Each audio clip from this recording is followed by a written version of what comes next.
Welcome, viewers. Today we are concluding the topic. We have been treating the theme that is talking about how to form and register cooperatives. We've actually discussed quite extensively why people do embrace cooperatives. And then last time we were looking at how to form cooperatives and achieve best results. So today we are virtually concluding the topic, the discussion, and we are looking at why cooperatives have to be registered in the first instance, and then what it takes to register cooperatives. So you are welcome again.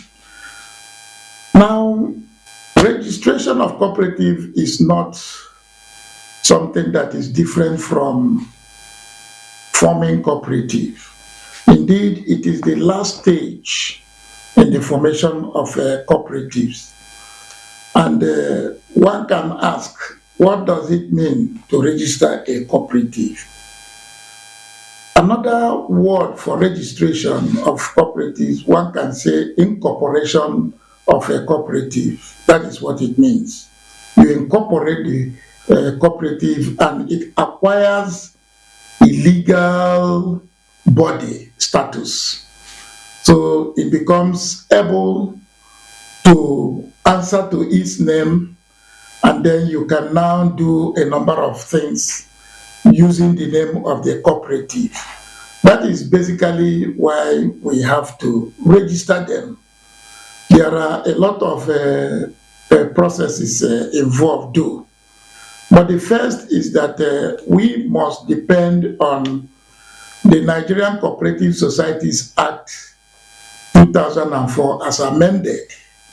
It is under that act that we have the different provisions, for registration of cooperatives. In fact, from sections 2 to 7, we see a number of things pertaining the processes for registration. You have to find out the societies that must be registered. And then I think we have discussed that in the past, primary societies, secondary societies, and other apexes. And then the conditions for registration, application that must be written for registration, and other processes. Those are the things that are contained in the main act, guiding whatever you do in a cooperative. But I want to, before we go further, I want to emphasize that registration of cooperative is not done by CAC, the Corporate Affairs Commission.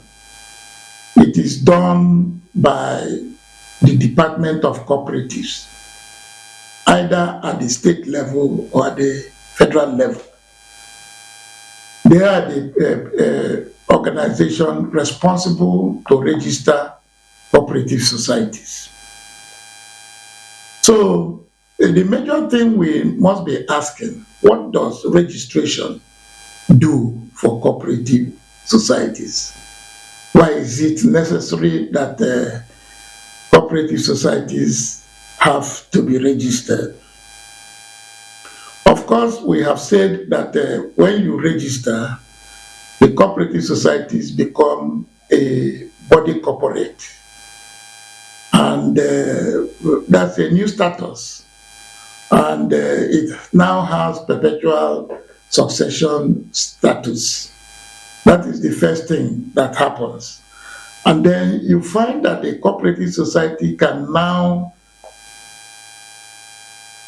acquire both movable and immovable properties. That is what it does when a cooperative society is registered. Remember that some societies, but they are in the minority, are not registered. What it means is that groups form cooperatives and begin to work with it without going for registration, which I told you is the last stage. But they are in the minority and they lose quite a lot because there is a limit to what they can do with their cooperative society. So now we are talking about what cooperative societies gain in becoming registered, in becoming incorporated. So they can acquire movable and immovable properties in their name. If you are not registered, when you get those things, you acquire it in the name of a member, not in the name of the society you have formed, because it's not a formal entity. So the cooperative, when it is registered, can enter into contract. They can do government contract, they can do private contract. So that is the beauty of getting into registration. And then we talked sometime about the issue of tax exemptions.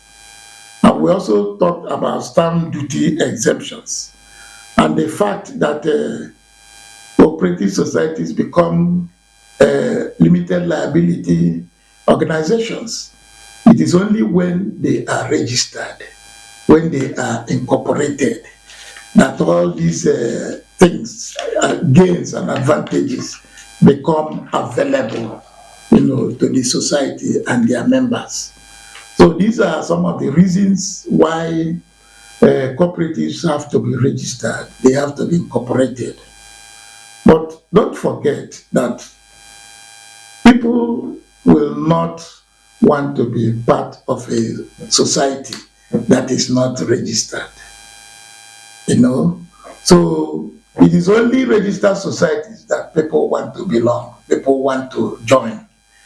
So those are some of the advantages of registering cooperative societies. And next, it takes quite some things in order to register. There are things that must be done, conditions and requirements, materials that have to be available for registration to be undertaken. And the first thing that must be done is that those who want to register a society must get a copy of resolution that they have taken to do so. That is the evidence that the members who come together to form cooperatives are willing, to have the cooperative society taken to the last stage of formation, which is the registration. So you produce a copy of a resolution that has been passed to that effect. And then there has to be a written application that must be made to the director, a written formal application, indicating intention of the members of a society, to be so registered. And then there must be a list of members of that society, the people who are coming together. And for primary societies, the list must be at least 10 people, those who are eligible to become members of this society, at least 10 of them. And then for industrial societies, the number must be at least 6 people. And then for the case of an apex or secondary society, we are talking about societies, about 5 societies coming together to form the cooperative society, to meet the condition for registration. There should also be copies of bylaws. depending on the number that the Department of Cooperative will require, there should be copies of bylaws that the director has vetted and approved. Copies of bylaws must be made available. And then there must be also a report, a progress report of what the cooperative society that wants to be registered has been doing. Formal report on what they have been doing. And then there must also be a business plan. Plan to show what they intend doing, how they want to get those things done, and of course the resources that will get into what they plan to do. And then finally, there should be a receipt of the registration fee that has been paid. These are the basic things that must be made available before the director will go to the stage of registering the cooperative society. Of course, the directors do not waste too much time, and they have about 60 days within which to register a cooperative society. And most times they're able to meet those number of days, the target. And if they are unable to do that, of course, the cooperative society has the right to complain, to the supervisors of the department.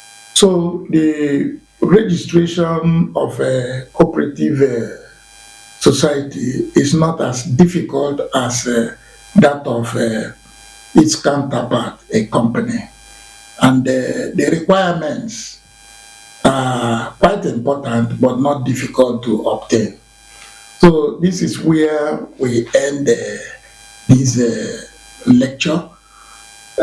Next time we will be speaking on cooperative business, and then we will have a number of topics to treat under cooperative business. So before we come back, let me thank you viewers again for being there for us, and please continue to view the programs and then continue to subscribe if you haven't done so, and then continue to share. Thank you and God bless.